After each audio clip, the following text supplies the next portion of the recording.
Hey you guys, today we'll be looking at the new Final Fantasy XVI trailer. This was obviously an amazing reveal trailer, and the thing I loved the most was probably the music actually.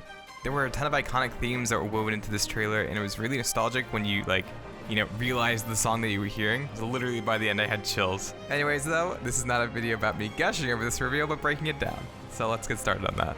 The trailer opens with a shot of fire setting a common theme we'll see throughout this trailer. We learn later that this man staring into it is connected with the icon of the Phoenix.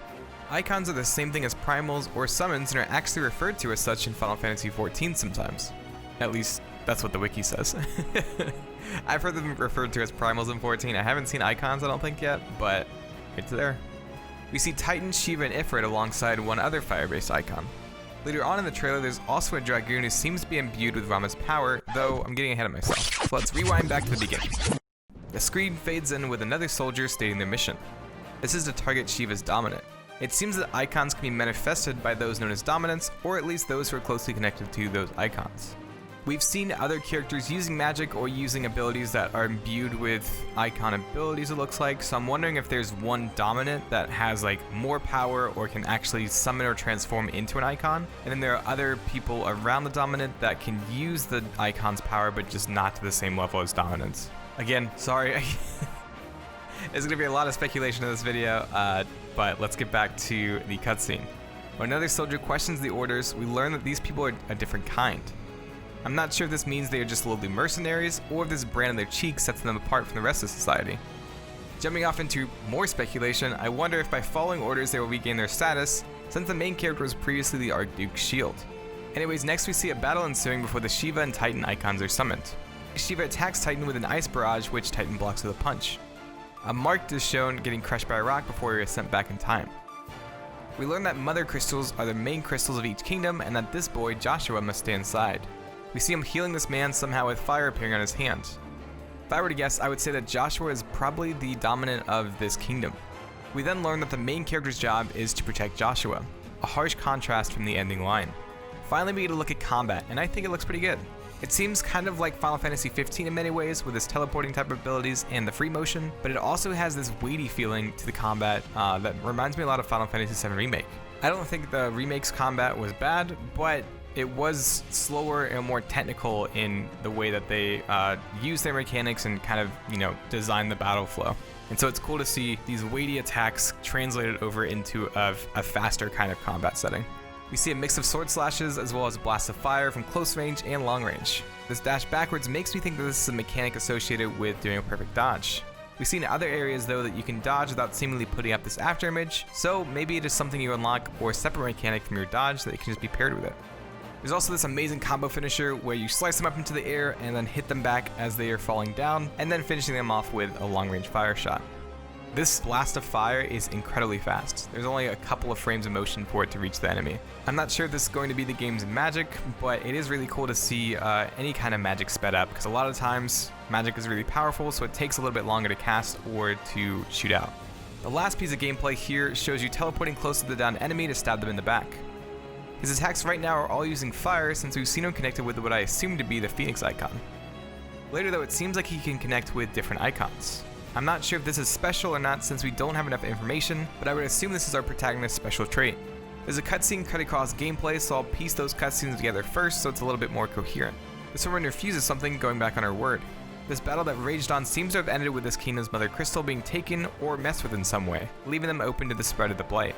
I'm not sure if all of these cutscenes happen at the same time or if they're even in the same place, but that's my take on what's happening.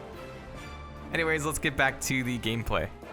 A Marlboro launches itself at our protagonist before it cuts, showing that we can shoot fire out freely and it's not just tied to our combos. Even though it's very small, we do see that there's different kinds of gameplay, so you can either shoot at the enemy or use your physical attacks. Obviously we don't have a HUD, so we can't see if these fire attacks take MP, but either way, even if it does, it is very fast and seems pretty effective. We see a perfect dodge next with no copy created before a giant blast of fire is shot out. The character teleports forward to attack before doing an aerial dodge. It's really looking like we're going to have pretty good control for both ground and air combat, which is really exciting. The next bit of gameplay shows a dragoon diving down to strike the protagonist. Electricity sparks out, maybe connecting him with the Rama icon. I don't know if I pronounced that right. This combat sequence shows us a lot. First, the enemy has Stagger, but is able to retaliate out of it, so you'll have to be watchful during combat. We see this Phoenix Wing summoned to attack, though during this strike the protagonist dodges the retaliation and keeps up the assault. I'm not sure if we're dodging mid-combo, but it's really nice to see dodging so quick and responsive. The attacks this enemy can dish out seem to be a lot. We see retaliations, a rising spinning attack, and this thrust attack. I assume they will also have a normal kind of combo attack as well. This last attack from the protagonist shows his blade wreathed in flames, so it's cool to see that you can combine your fire and physical attacks together. This Imperial Dragoon is part of an invasion, probably to capture Joshua. Anyways, next up we see another enemy using electrical attacks, which makes me think it is connected with the Imperial. During this open looking area, we see the protagonist summon a claw to attack, and it seems like an air-based elemental attack. This could be the Garuda Eikons power that the protagonist is using. We can also see the flames that used to wreath the protagonist's hands are now either wind or green flame. It's really nice to see different combos being triggered, and I really hope all these different elemental attacks also change up your physical attack combos as well. Like I'd love for, when the protagonist is in his fire state to have one kind of combo, and then if he switches to another kind of element that it subtly changes up his combat. I doubt that'll happen, just an idea I had. I'll cover the next few gameplay sections before I cut together the cutscenes again. The next thing we see is the same Phoenix Wing attack, which looks to be a launching attack. It then cuts to show another wind type attack with the protagonist pulling the enemy towards him as he jumps into the air to attack them. This creates an after image behind him.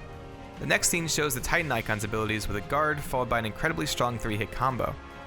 We then see Joshua witnessing the death of one of his guards, which triggers some kind of meltdown, producing a second Icon of Fire, which shouldn't be possible. We then get these incredible montage-like shots. It seems like Joshua does something that makes the protagonist change from wanting to protect him to wanting to kill him. I cannot wait to see how the story unfolds.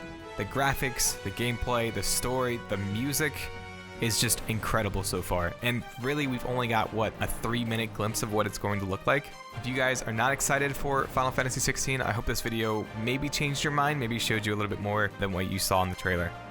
And that is all I have for you guys today.